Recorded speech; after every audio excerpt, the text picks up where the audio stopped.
Coming up on The World Today. Australian authorities find a tiny radioactive capsule that went missing last week. Its effects, if not handled by a professional, could be deadly. Workers across nearly all sectors observe a day of strike in Britain, demanding more pay. Plus, fighting near Bakhmut in eastern Ukraine intensifies. Russia says its troops are about to take the town. Warm welcome to the programme. I'm Melissa Ntumwaka in Lagos. We begin with what can only be referred to as a close shave, as Australian authorities report a missing radioactive capsule which was lost last week, and the vast outback has been found. The capsule was part of a gauge used to measure the density of iron ore feed from Rio Tinto's Gardidari mine in the state's remote Kimberley region. The ore was being taken to a facility in the suburbs of Perth, a distance longer than the length of Great Britain. Authorities had launched an intensive search for the capsule since last week, with officials from Western Australia's Emergency Response Department, defence authorities, radiation specialists and others combing the stretch of the highway to find it. The officials say the capsule apparently fell off a truck and landed on the side of the road, adding that it was unlikely there will be contamination in the area. The silver capsule, 6 millimeters in diameter and 8 millimeters long, contains caesium-137, which emits radiation equal to 10 X-rays per hour. People have been told to stay at least 16.5 feet away from the capsule if they spot it, as exposure could cause radiation burns or radiation sickness, though driving past it is believed to be relatively low risk, akin to taking an X-ray. I'm pleased to announce that a short time ago, a missing radioactive capsule was located by emergency services. We discovered about 11 a.m. this morning. The Department of Fire and Emergency Services has led a relentless search over the past 6 days. Their investigation led to the rapid establishment of the search and the search area, and today's result has vindicated that work. When you consider the scope of the research area, locating this object was a monumental challenge. The search crews have quite literally found the needle in the haystack. The capsule was located just south of Newman on the Great Northern Highway. It was 2 metres from the side of the road. The vehicle that identified it was travelling at 70 kilometres per hour when the specialist detection equipment picked up radiation emitted by the missing capsule. The search team then used portable detection equipment to locate the capsule. We're not aware of any injuries to anybody, any community member. It does not appear to have moved. It appears to have fallen off the truck and landed on the side of the road. It is remote enough that it's not in any major community, so it is unlikely that anybody has been exposed to the capsule. Meanwhile, Australian mining company Rio Tinto has apologised for losing the radioactive capsule and says they're grateful to authorities for successfully finding it. The company is willing to pay for the cost of the search if asked by government and has promised a full investigation into the circumstances of its loss, and the company says it will put in place additional controls to prevent a recurrence. Probably similar kind of comments, but should there be any changes to legislation? Look, I really wanted to get people together, really to express our sincere gratitude to DFS, to the state government, to everybody that has been involved in the successful search for this capsule. When you think about a pretty incredible recovery, when you think of the distances involved and also the remoteness of the terrain, and I think that really speaks to the tenacity of all of those that were involved in the search. Of course, the simple fact is this device should never have been lost. We're sorry that has occurred, and we're sorry for the concern that has caused within the Western Australian community. I would be happy to reimburse the cost of the search. Of course, that ultimately is a matter for the state government. There will be a full investigation. We'll fully cooperate with the investigation. If as part of that there's a request for government, we would be happy to reimburse the cost of the search. And to bilateral relations with Australia. China's foreign ministry has warned the Asia-Pacific region is not a game of chess among major powers, referring to a geopolitical power struggle for control in the region.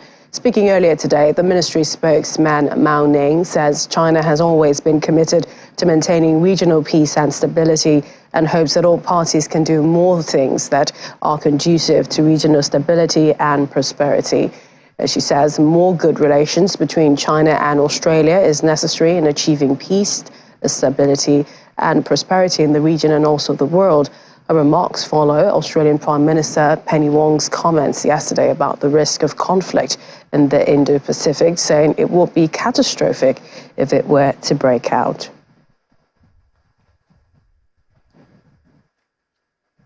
Meanwhile, China says it opposes actions that undermine the international nuclear proliferation systems as Australian and British defence ministers are scheduled to discuss trade, security and a plan for providing Australia with the technology for nuclear-powered submarines. Australia's foreign and defence ministers will discuss trade and security on a two-day trip to Britain for an annual bilateral summit this week as London looks to build its influence in the Indo-Pacific region.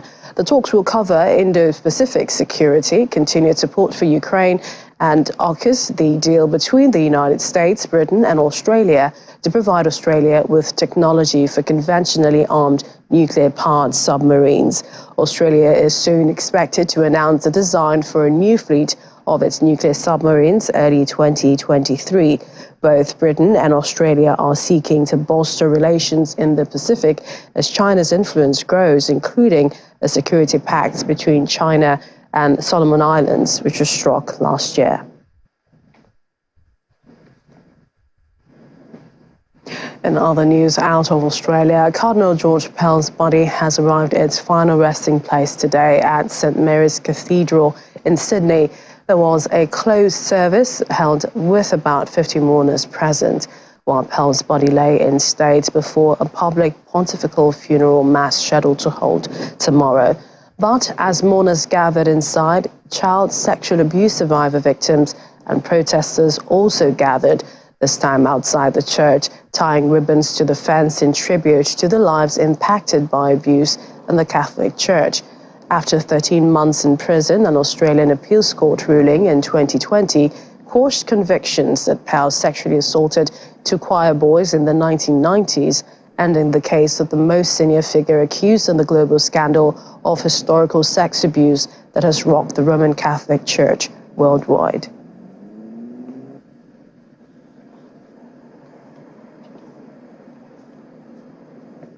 Let's head over to the UK now, where earlier British Prime Minister Rishi Sunak faced Prime Minister's questions in Parliament.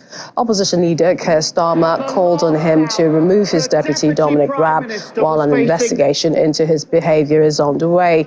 Justice Minister and current Deputy Prime Minister Raab is currently facing an inquiry after being accused of bullying by a civil servant he had previously worked with.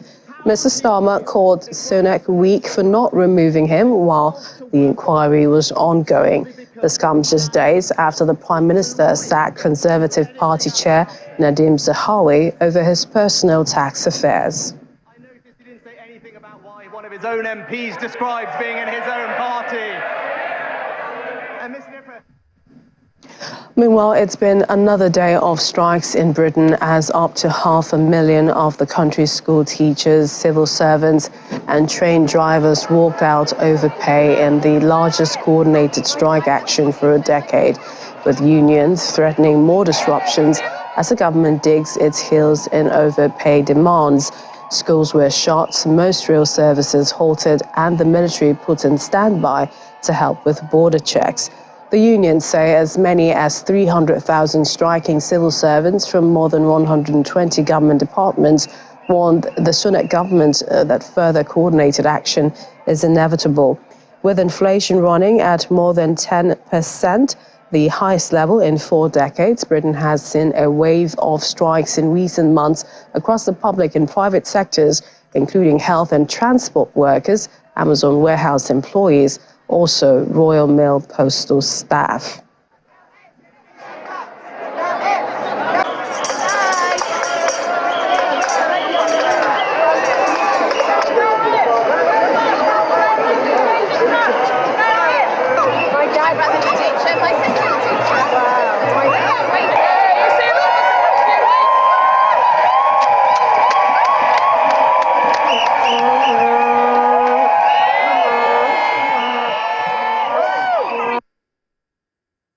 my fellow members to make a stand against what we see is absolutely 12 years of Tory austerity and the cuts impacting massively on the children's education through lack of funding in the classroom, plus of course our own salaries, which have real terms have been slashed. Well, it looks like nothing has been done so far. The unions have been speaking to government for years and years, and for us to be here is a way of saying, well, our voices haven't been heard. Seems like we need to say a little bit more and louder. We feel so strongly. We're all out on the streets, and the movement's getting bigger. You know, the workers need fair pay. Cost of living crisis. And I just think people are fed up. I think people are just fed up with just being put upon so much more, and that you just get more and more pressure, more and more pressure, more and more things you've got to do, stretch your time, use up, the quality work-life balance is being affected massively. There's massive burnout within professions. Shouldn't be happening. No. It's not right. The state of people's mental health is being affected. It's just not right. We've got to make a stand now for the future. Internet personality Andrew Tate today declared his innocence as was being transported to a court hearing regarding his appeal against extended detention during a criminal investigation for human trafficking and rape allegations. Tate, along with his brother Tristan and 2 Romanian women, have been in police custody since December 29. While investigation continues, they deny the charges of forming a gang to exploit women sexually. Their detention was extended in January till February 27th, which they have appealed. Tate's PR manager mentioned that adding high-profile U.S. lawyer Tina Gladian was justified because the Tate brothers are American citizens and need a global team. According to prosecutors, the brothers lured their victims by promising relationships or marriage and took them to properties outside the capital city, Bucharest, where they forced them to produce pornographic content for social media sites that generated significant financial gain. Well, to talk more about this, Channels Television's London correspondent Juliana Lanka joins me now for more. Hi, Juliana. Talk to us some more about the Tate case. How has this story gripped so much attention across Europe? Good afternoon, Millicent. You've kind of outlined a lot of what is happening today, or what happened today earlier at the Bucharest Central Court, where the very popular, the very divisive British influencer known as the King of Toxic Masculinity, Andrew Tate, appeared alongside his brother, as you said, to appeal against this second 30-day extension which was granted to Romanian police, who are investigating him, his brother, and these 2 other Romanian women under some pretty serious charges involving rape and human trafficking. Now, a lot of people may not know who Andrew Tate is. He was once a professional kickboxer, I believe, when he was living in Britain. He kind of dabbled into reality TV, but over the years he's built a very lucrative, controversial career of sexualizing women and being a misogynist male, very much about male dominance and not to what most men can stomach, to quite an extreme. And I think he's managed to mass up a pretty large following. But of course, that kind of came crumbling down because his content was so explicit that all of the main social media platforms, including YouTube, Facebook, and others, decided to ban him. And then, of course, we got Elon Musk as CEO of Twitter. And I think that's when it started crumbling down for him, when he was reinstated onto a Twitter platform with over 4.4 million followers. And I think people started once again seeing the kind of extremist content that he was putting out. And it's led to this arrest, which happened in late December. And the funny thing is that the Tates, they've consistently claimed that, the prosecutors do not have any real evidence against them. What do we know so far? Is there enough to go, to trial with them? But of course, it's an ongoing investigation, so it'd be difficult to try and speculate. But in terms of, Andrew Tate's notoriety, should we say, it is increased. I believe there's a petition that's circulating the web at the moment asking for his immediate release, which has reached over 100,000 signatures. Some pretty high-profile names you would respect, have also came out on social media in his defense, saying that this is a conspiracy. Again, he was courting plenty of attention. So even leading up to the race, before he spat with the environmentalist teenager Greta Thunberg, he was saying, if I am arrested, it's a conspiracy. They're trying to silence this male-dominated voice, which is being silenced and shunned across the world. So, he says there's no evidence. Leaving the court today, he was shouting while handcuffed going into the van that there is no evidence against him. But we shall see. But certainly another fascinating case. But, some of this extreme content does have some dire consequences, as we've seen in previous years from social media. We'll continue to look at that story. But let's talk about the strikes in Britain. I imagine there was ripple effects, not just on transportation, but general everyday business.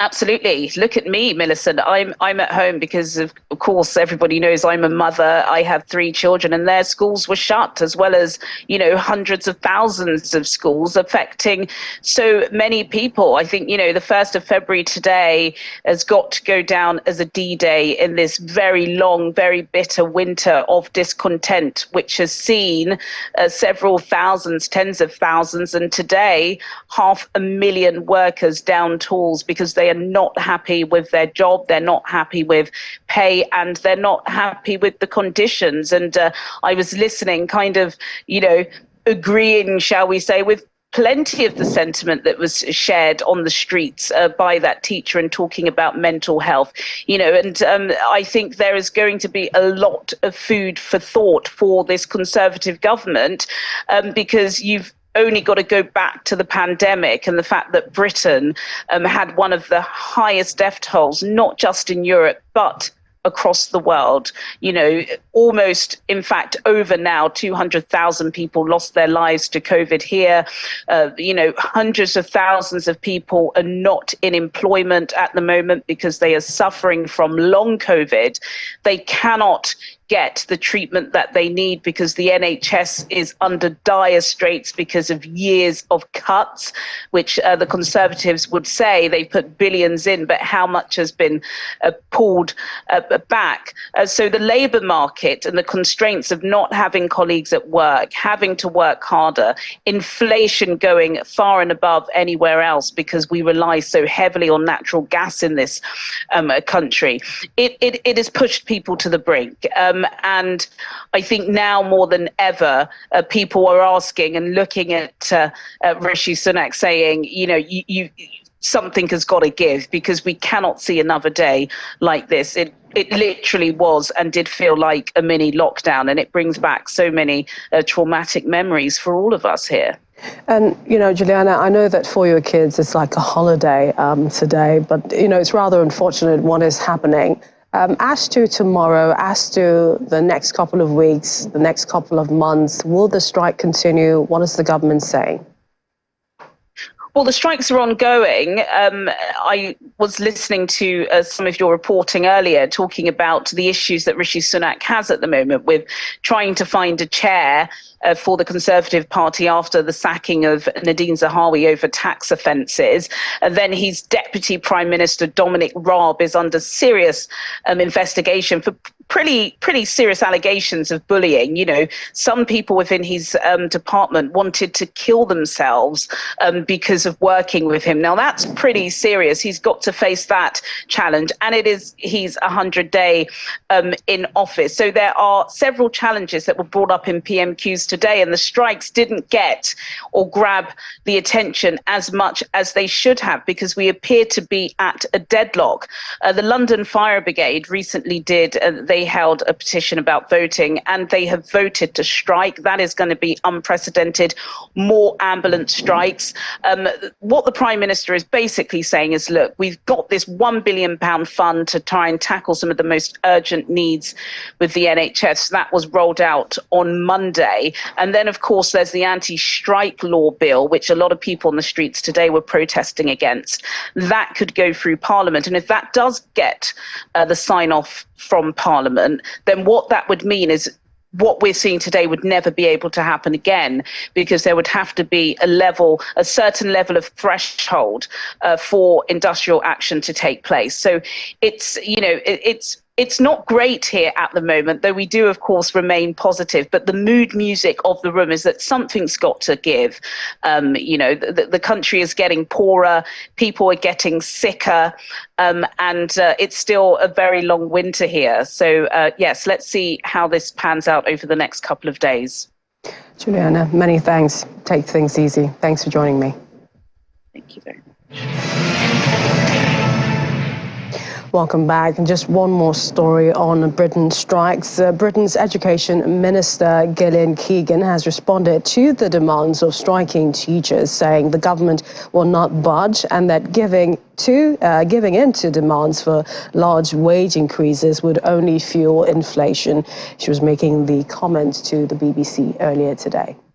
So we are having those wide-ranging discussions. What is not realistic is for us to be looking at inflation or inflation-busting pay rises. What we've said is, inflation is there. It's a spike. It's obviously affecting everybody in the country. We understand that, and we understand that obviously it's making people feel poorer. But the most important thing for us to do as a government is to halve inflation, is to get inflation down so that everybody feels better off. We cannot risk fueling inflation with above inflation busting pay rises. And we've been very clear on that point. We have to look after everybody in the economy, and that is the very best way to get over this spike in inflation, which is causing a lot of concern around pay. And we do understand that.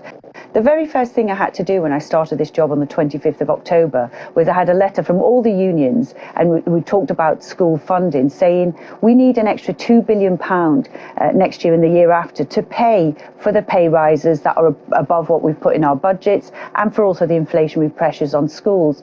And that was the very first thing I had to do. And I went to the Chancellor. It was the autumn statement, very difficult economic times, and the Chancellor gave us in full £2 billion for schools, which will go into schools next year and the year after. So, and they're being funded at the highest they ever have been. From Britain, suspects in the assassination of Haitian President Jovenel Moïse have been transferred to the United States to face charges. There are 4 of them, but 3 of them have dual U.S. Haitian citizens, and 1 is Colombian. They are due in the federal court in Miami later today. The investigation being conducted into President Moïse's assassination in Haiti has stalled, with investigators and judges receiving death threats. But as the plan to kill Mr. Moïse was allegedly hatched by Haitian Americans in Florida, investigations are proceeding in the U.S. The transfer of the 4 men from Haiti to Florida has brought the total number of suspects in the U.S. custody to 7. 3 of those moved to the U.S. have been charged with conspiracy to murder President Moïse. The 4th, Christian Sanon, was charged with smuggling bulletproof vests to Haiti for use in the plot. Still ahead on the program, Pope Francis welcomed massive crowds in the capital, Kinshasa, calls amnesty of the heart for Christians engaged in battle to lay down their arms. To stay with us. And away from the invasion of Ukraine, but in Russia, 34-year-old Alicia Day has been slammed a 13-day jail sentence and fined in court for walking a calf on Moscow's Red Square, as she said was bought from the slaughter to save it. The American was fined 20,000 rubles, that's $285, for obstructing pedestrians in an unauthorized protest, and sentenced to 13 days of administrative arrest on a separate charge of disobeying police orders. Video shared by state-run television network showed Day, explaining that she had got a driver to bring the calf to Red Square by car. She said, "I wanted to show it a beautiful place in our beautiful country."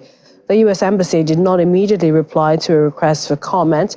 Alicia Day had been living in the suburb of Moscow on a tourist visa and had acted similar acts before in other countries. Chinese President Xi Jinping has sent a message of condolences to his Pakistani counterpart on Wednesday over severe terrorist attack the country's northwestern city of Peshawar. Xi said he was shocked to learn of the attack that caused heavy casualties. On behalf of the Chinese government and the people, he expressed deep condolences to the bereaved families and sincere sympathy. He stressed that China opposes all forms of terrorism and strongly condemns the incident. China will continue to firmly support Pakistan, advancing its national terrorism action plan to maintain social stability, protect people's safety. China, he says, is ready to deepen counter-terrorism cooperation with jointly safeguard peace and security in the region and beyond. On the same day, Chinese Premier Li Keqiang sent a message of condolences to the Pakistani Prime Minister Shehbaz Sharif over the attack. The death toll of Monday's suicide blast in the mosque in Peshawar province rose to 100 on Tuesday, with over 200 others injured. Meanwhile, witnesses have been recounting their experiences in the aftermath of Monday's deadly suicide attack, which ripped through the Peshawar city. So far, 100 lives have been claimed. Now, the Relief Corporation had concluded, with local police saying that it was a targeted revenge attack against the police, and an inquiry is underway as to how the attacker reached the site. The provincial government has announced a day of mourning, and according to police, the injured were brought to the Lady Reading Hospital, with several still in critical condition. Pope Francis has called people to follow Christ as he and tens of thousands of people attended an air mass earlier today. An estimated 1 million Congolese poured into the area, and many spent the night on the vast airfields of Kinshasa's Ndolo Airport. This is the first papal visit to the overwhelmingly Christian country since St. John Paul II's last trip in 1985. The Congolese have given the Pope one of the most vibrant welcomes of his foreign trips. On his arrival on Tuesday, tens of thousands lined in his motorcade route. At the sprawling site for today's Mass, his Pope Mobile moved slowly on the runway, with thousands of people singing, dancing on either side before he began Mass from a large altar platform.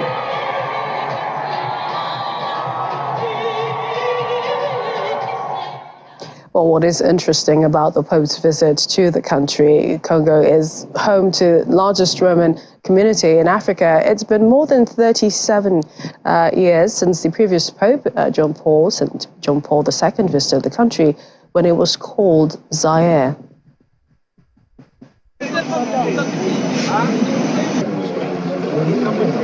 A large crowd cheer for Pope Francis as he traveled into the Democratic Republic of Congo's capital, Kinshasa, in his Pope Mobile, beginning a visit that will highlight the human cost of decades of conflict in the vast Central African country.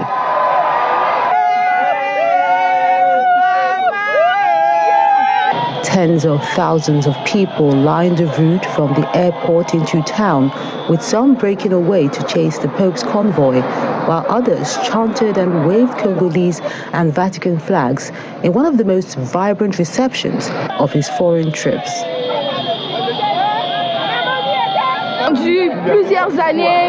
I don't know how to express the sentiment of joy, emotion, all kinds of feelings that I have. Joy for our Holy Father in the Democratic Republic of Congo. What a grace! What a grace! What a grace!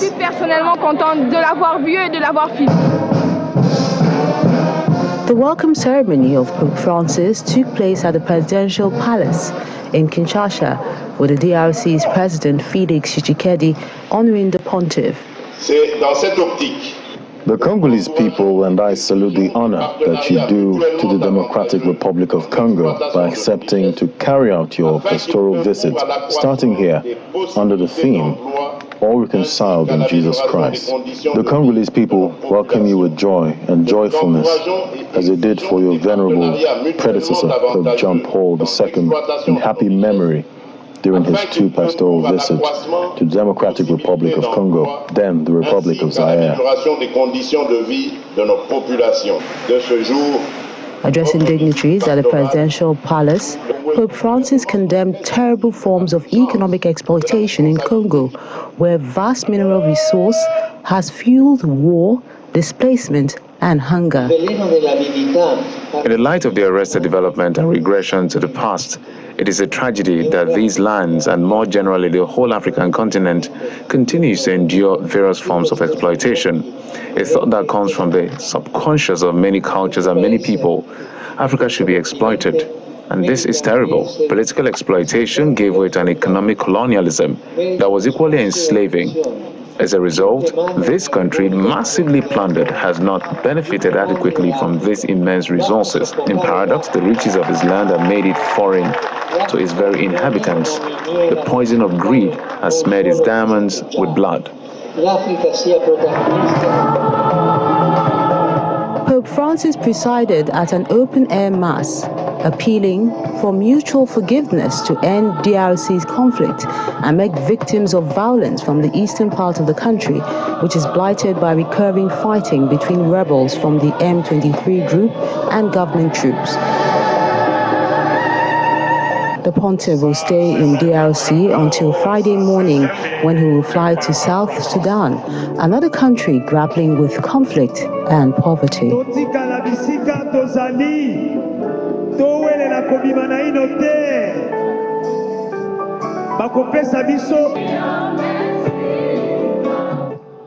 And finally on the program, funeral holds today for Tyre Nichols, an unarmed African-American man killed by police after a traffic stop in early January. It will be held in Memphis, the U.S. state of Tennessee. Civil rights leader, the Reverend R. Sharpton, will deliver a eulogy at the funeral. It comes after the video of Nichols being beaten by police officers the 7th of January was released Friday night, which led to public outrage. Officials have also announced further disciplinary action against police officers.